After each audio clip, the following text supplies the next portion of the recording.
Hello and welcome to another OmniFocus Fitness video, or if you're a newcomer, then welcome to an OmniFocus Fitness video. We will be diving into the science of leptin. If you've ever dieted before, you have felt the impact of leptin. And we will go into a whole bunch of different details.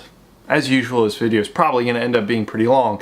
We're going to go into what it is, we're going to go into what it does, we're going to go into its different functions, we're going to go into a bunch of different information down different avenues, but by the end of the video you will have a much deeper and scientifically sound understanding of what leptin, the hormone leptin, does and how it impacts, specifically how it impacts our body and what different mechanisms help with leptin on more of a general sense. I mean, there will be articles, there will be videos where I'll discuss more of the in-depth of leptin, but this is a very broad, if by the end of the video, and I know it'll be long, by the end of the video you will be so much clearer on what it is and what it does, and among many other factors. As usual, there is a menu system after this introduction where you can skip to different parts of the video. Preferably you don't skip to any different parts of the video, you just watch the whole thing.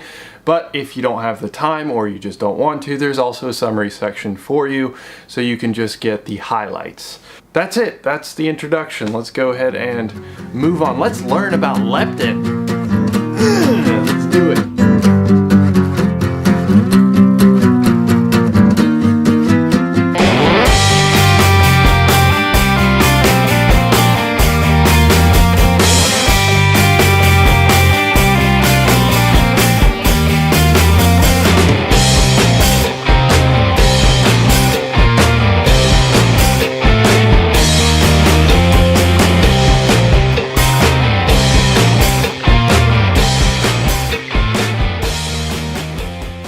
Alright, so what is leptin? Leptin is a hormone made up of 146 amino acids. Yes, amino acids are the same things that make up proteins, and those 146 amino acids make up the peptide named leptin, which is a hormone. Now, leptin comes in two different variations, just like testosterone actually. Testosterone comes in bound forms and free forms, which make up the total form. The same exact concept for leptin. There's bound leptin, there's free leptin, and those make up total leptin. Now, in terms of what those two variations do, bound leptin is associated, most strongly associated with energy intake, so the energy state of the body, and we're going to go a little bit more into that in some of the further sections after this, but just as a quick input, if you will, it's associated with energy in general of the body. Is the body is in a hypo-energetic state or a hyper-energetic state, or is it at maintenance, for example? Now, free leptin, which is found in the blood, bound leptin is bound to different activation sites, different proteins, but free leptin is, well, free. It's coursing through the bloodstream, all over the body, going through all over the body. And free leptin is most closely associated with total body fat, so how much body fat we have on our body at a particular point in time. And again, we'll go a little bit more into detail of those functions and the synthesis and all that. Actually, we're going to go into the synthesis right now, but we'll go into a little bit more detail with some of those other things that are probably a little more interesting in the following sections. So that's what leptin is. Now we're going to investigate its different synthesis sites, and those are actually pretty interesting, and they'll give us a few clues onto what it actually does. So when we're talking about leptin synthesis, creation, release, we're talking about several different sites, but the main site is adipocytes. That's not spelled adipocyte like S-I-T-E. Anyways, let's move on. Adipocytes are fat cells. So fat cells actually are the main area, or recognized as the main area, of leptin regulation, and they are most closely tied to energy balance. So whatever state the body's in, that's going to have the most impact on the adipocyte synthesis of leptin, and we'll go over a little bit more of that in the next section. Just know adipocytes main site of leptin release. Now other synthesis sites are in women actually. Breast tissue and placenta actually also regulate leptin. During fetal development, actually there's evidence that shows that in fetal development, brain development, leptin is essential for that brain development. In exactly how and in what ways, we're not 100% sure yet. Leptin was discovered in the 1990s, so really our research still has a lot of catching up to do. We still have to learn a massive amount, but we do know that leptin has a profound impact on pregnancy and as well as newborns. So that said, women tend to have double the amount of leptin in their system than men do. Could also possibly be due to the fact that they have quite a bit more essential fat, so quite a bit more adipocytes. That said, there are also other synthesis sites like the stomach lining. The stomach lining, its synthesis is more on an acute level. It's more on a quick release, quick fast-paced release level than maybe, for example, if you were to look at breast lining, if you were to look at the synthesis of leptin on that, which would be probably on a more chronic scale, much more long-term release, slow acting, etc., etc. However, the stomach lining tends to be more on that short term, because it's more based on a meal-to-meal basis, how much food is entering the stomach and how that's regulated throughout the body. It probably has close ties to adipocytes. Again, we have a lot more research that we need to do on that, but we do know that stomach lining synthesis of leptin tends to be more fast acting, tends to be more on several hours and several days as opposed to weeks. And again, we'll kind of go a little bit more into that in the next section, or the next few sections. And also another area of synthesis is the muscle, and this is especially new. It's not 100% understood, so just muscle tissue, muscle cells also have the ability to create leptin. Do we 100% know why? No, we don't, but we do know that it has some impact, some variable impact on fatty acid metabolism. That's all we really know, or at least that's all that I could find. Of course, if any of that changes, if I become more aware of certain things, then they will be updated in the article, which is linked below. Again, all free. So those are the different sites of leptin synthesis. Some are more on the chronic level, some of them are more situational if we're talking about pregnancy, fetal development, etc., etc. And some of them are more acute, talking about like your stomach lining, making sure that you have leptin as a feedback mechanism, which we'll go over in the following sections as well, and then muscle, talking about fatty acid metabolism. Alright, so let's go a little bit more into depth with what leptin actually does. Leptin is a hormone. Yes, we know that. However, leptin has many different impacts, and these are just a few of the main ones, but specifically this one is huge. That's the one that most people focus on. That's what most obesity research related to leptin seems to focus on, as well as some of those genetic markers when it comes to obesity. But satiety and hunger cues. Leptin has a feedback mechanism, which I'll go over in more detail in the next section, but it does have a feedback mechanism where it's situational based on energy intake and an energy expenditure, as well as our total fat mass that we have on our body. So there are theories, the set point theory, where you have a certain set point of body fat, a certain set point of muscle mass, etc., where the body feels comfortable. It feels like it's at a particular point where it's going to try and adjust back to that point. If you're going too high on calories, if you're going too low on calories, it's going to resist and try and fight back to that set point. Leptin would be one of those ways that it can do that, and we'll go over again that feedback in the next section. I keep saying that, but I do want to elucidate more on that in the actual section that talks about it. So satiety and hunger cues are huge when it comes to leptin. Two more are fetal development. Like I mentioned, we don't exactly know 100% everything that leptin does in relation to that, but we do know that it does have an impact on brain development, for example. So it is important, and that's probably why women tend to have more leptin than men, or at least that's one possible conclusion as to why. Now, we also talked about fatty acid metabolism, so it does have an impact. Again, are we 100% certain how? Not to my knowledge, at least, that leptin does have an impact on fatty acid metabolism.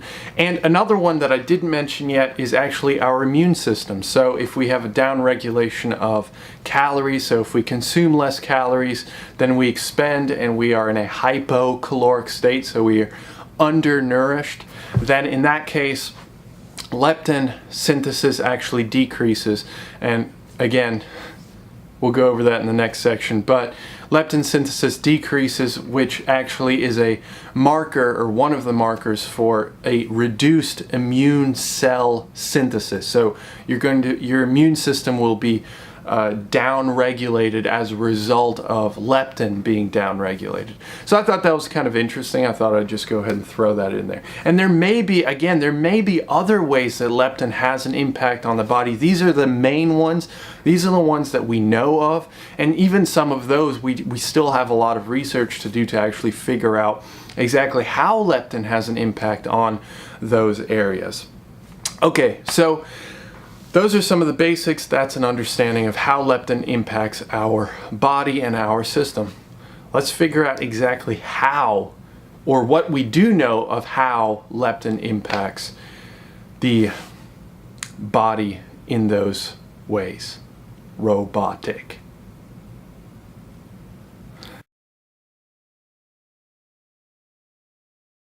Alrighty, the section that I keep making you wait for is, how does it function? How does leptin function? Leptin functions very strongly, and that's why we focus so much on satiety and hunger cues, is it functions very strongly on our body composition and our energy status. So how many calories, how much energy, if you think of calories as an energy unit, which in basic terms, yes it is. So calories, how many calories are going in, how many calories are going out?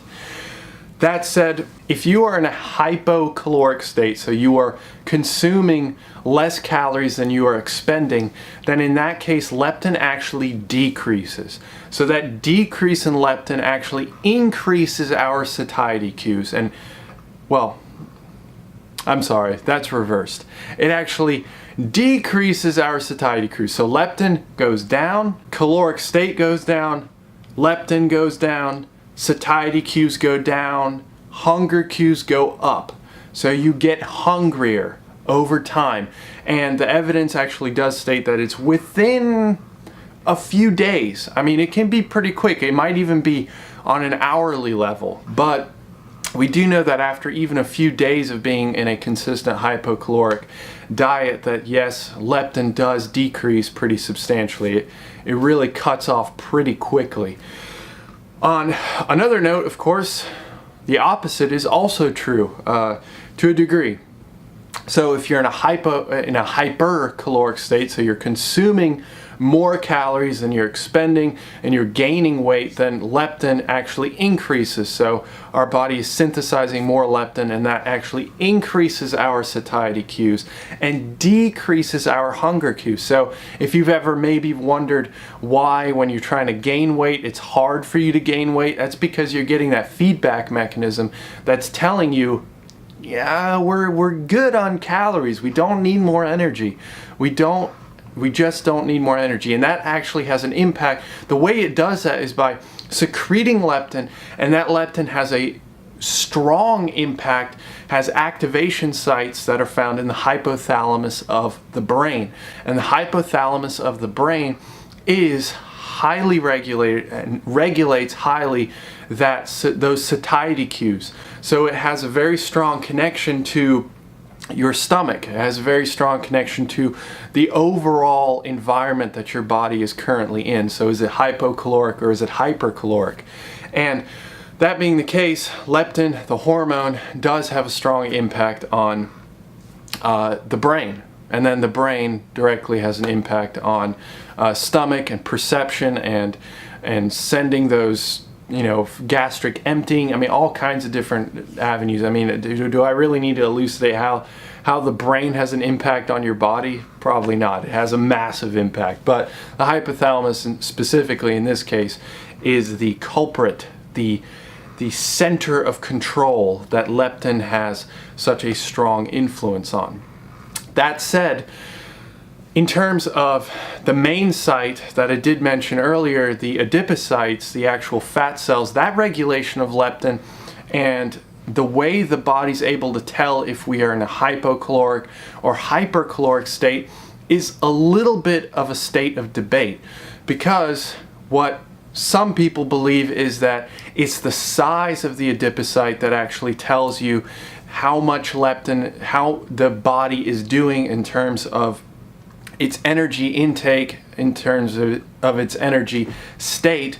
So if you have a decrease in the size of adipocytes, then that would mean that you'd have a lowered synthesis because you have a lowered intake. So your adipocytes have to release those fatty acids into the bloodstream. So that said, that means that your body's getting rid of fat, right?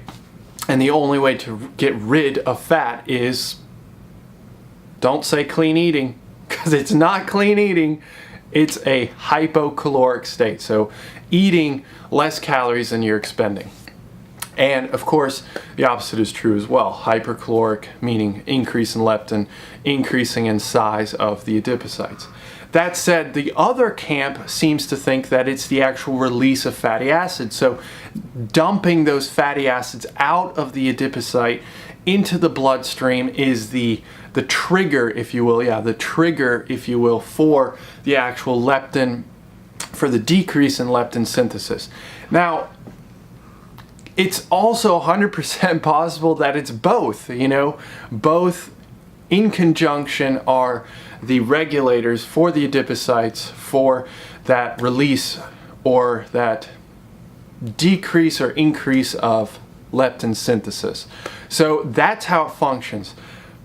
We'll just take that main site, talking about the adipocytes. The adipocytes release leptin, and if there's a lot of leptin, it impacts the brain in a way, or the hypothalamus in a way, to increase those satiety cues, decrease those hunger cues. And if the fat cells are decreasing in size, then they start shutting down that synthesis, start lowering that synthesis to a point where you have less leptin in the bloodstream, have less of that leptin that can be bound, which means that the hypothalamus then increases its satiety cues, or increases its hunger cues, I should say, and decreases that satiety so that you're constantly hungry, because it wants to get back to that maintenance level. It wants to get back to that state.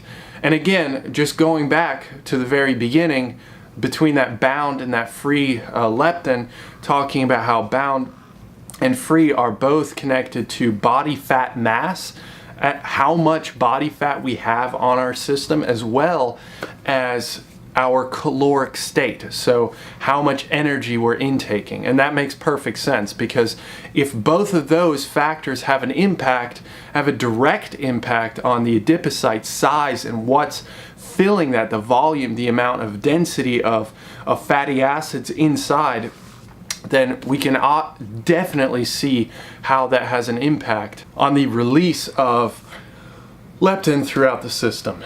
So everything is connected. All of that is connected. Leptin is an interesting hormone. It definitely has a significant impact on the entire system. So let's move on to the last section, shall we? Let's do it. So after all this talk of leptin, you probably want to have some idea of how to regulate it, how to manipulate it, how to change it. No, this is not going to be one of those like, take a tablet and you'll just change your leptin. This isn't what this channel is about. I'm not going to go ahead and sell you anything. I'm not going to tell you there's 7 fat loss secrets. Okay. Anyways, moving on. When we're talking about actual change, we're actually what's going to regulate, what's going to help modulate that leptin. We are talking about, first of all, calories. Calories is energy. Energy is what is one of the main drivers of leptin synthesis or the lack of synthesis. So eat enough calories and leptin levels should be normal. Okay? So that's one. Secondly is nutrients, the type of nutrients that you intake. Fat. Fat is one of those nutrients. Intaking fat is one of those nutrients that does have an impact on the upregulation of leptin. Specifically saturated fat. No, that does not mean that you get to go out and just consume tons of saturated fat. Again, the main driver is calories, overall calories. So that's the main thing you should be focusing on, but getting enough fat as well will also help. And as well as high GI foods, so high glycemic index foods, tend to have on an acute level, on a meal-to-meal basis, tend to have more of a response from that, probably from that stomach leptin synthesis section. Do I really have any evidence for that? No, I'm just kind of speculating, kind of just makes rational sense. Is that necessarily the case? No, I could be wrong about that. But definitely high GI carbohydrates tend to have an impact on upregulating leptin. And and one more thing, that doesn't necessarily mean that it's going to have a long-term impact. And that's what's most important when it comes to leptin. If you have a temporary downregulation of leptin, because leptin is pretty sensitive, if you have a downregulation in leptin, that doesn't necessarily mean anything if it's only for like an hour or 2 hours or whatever it is. You need to look at the long-term effects. So I'm just telling you, if you want, to high GI carbohydrates just seem to have an impact on upregulating leptin in the short term, so for a few hours. If we then talk about low GI carbohydrates, which is what most people talk about as a good thing, I don't want this to just be like, hey, eat tons of saturated fat and eat a bunch of high GI foods. No, that's not the point. Low GI foods tend to also have an impact on leptin. And also fiber. So low GI and fiber tend to have an impact on leptin by downregulating leptin. Now you might be thinking, well, wouldn't that then make me hungrier?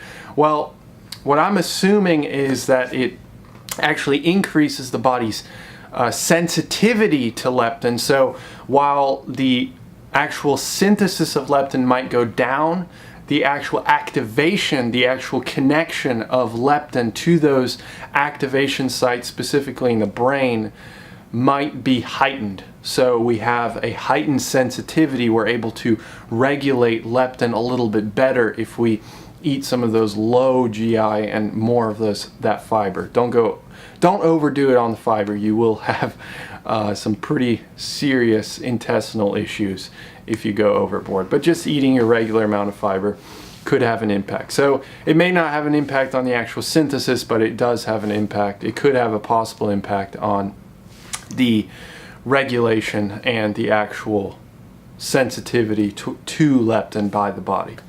And finally, the last one is physical activity. Normal physical activity, even if it comes to structured exercise. If you're talking about just moderate physical activity, just working out once a day, just casually, or even if you work out pretty hard, but it's not like you're competing for an event or anything. In that case, leptin is generally not seen as affected. Okay, but there's some preliminary data that does say that strenuous physical activity, so specifically talking about more of like marathons, triathlons, things that really push your body kind of to a limit. In those cases, leptin is impacted, is downregulated, and again, could it be more on the short term? Absolutely. Could it have like almost no impact on your body in the long term? Yeah, it's perfectly possible. I'm just throwing it in there because I found it interesting. So those are three possible ways that you can change and manipulate your leptin levels, but calories is without a doubt number one. Energy intake has the largest impact on leptin as far as what we know now, and that seems to be pretty evident as research keeps coming out. This is the summary of the video for those of you that need a quick recap. If not, please subscribe and check out the attached article. Welcome to the summary section for those of you that want a quick recap or just can't be bothered to watch the entire video. Again, if you want more of those details, you're going to have to watch the entire video. But I rest my case. Let's go on. When it comes to leptin, we talked about how it was a hormone. We talked about how it was made up of many amino acids, just like a protein. It is made up of bound leptin and free leptin, just like in testosterone. We also talked about how both of those are connected to different categories, different states. So we're talking about bound being connected more to our energy intake, so our energy state of the body. Are we losing weight? Are we gaining weight? Are we maintaining?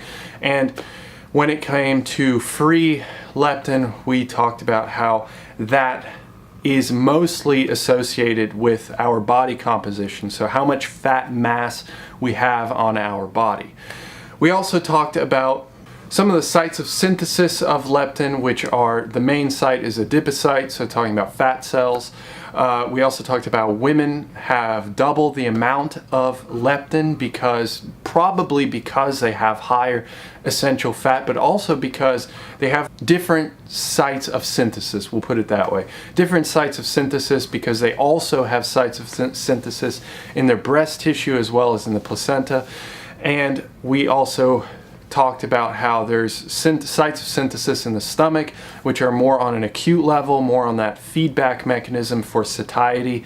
And we also talked about how leptin is mostly associated with satiety and hunger cues. We talked about how adipocytes, well, if we're specifically talking about the main sites, those adipocytes, then the adipocytes then release leptin based on the energy state of the body and the body fat amount on the body. If you've lost a bunch of weight, if you're in a hypocaloric state, for example, then that means that your adipocytes and general sites of synthesis of leptin would then decrease to a point where you have less leptin throughout your entire system, which means it would have an impact on the hypothalamus of the brain, which then has an impact on, for example, by decreasing your satiety cues as well as increasing your hunger cues. So a reason why people are so hungry all the time when they are dieting is because of that leptin feedback mechanism that's based off of the caloric consumption. And the exact opposite is true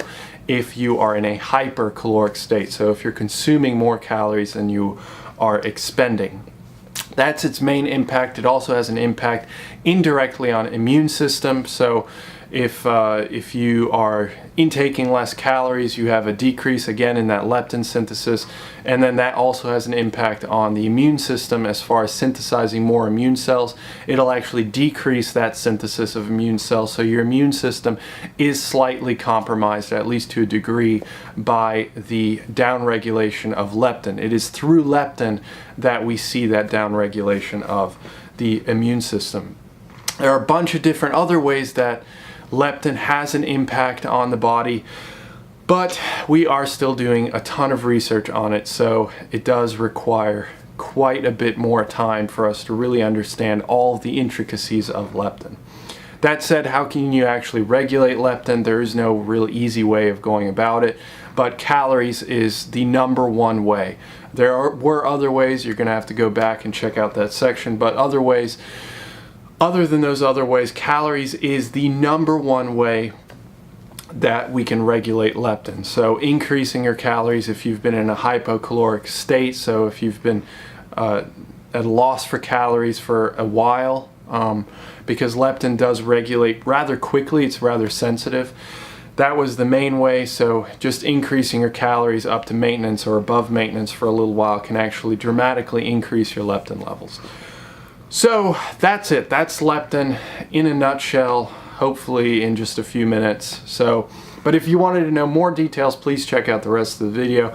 And if you want to know even more details, if you wanted to actually look at my sources and make your own educated opinion on the subject, check out the article, which is linked below. It is all shown right there. It is all written out nicely for you, as well as more details that I did not discuss in the video. Just kind of fun facts, more interesting stuff, kind of go over some of the mechanistic data, kind of go over some of the illustrations a little bit more in a more detailed fashion. So that said, that was an OmniFocus Fitness video. Please subscribe. It certainly means quite a bit to me when people subscribe, because again, I put a ton of work into these articles and these congruent videos. Alright, so that's that. I hope you really found this informational. I know it's a really interesting subject. It's one of those subjects that's just, it's exciting. It's one of the kind of newer subjects. I mean, I know the 90s were a little while back. I was born in the 90s. It was a little while back, but in terms of research terms, that is still pretty new. Yeah, I'll see you in the next video. Have a good one. Stay focused.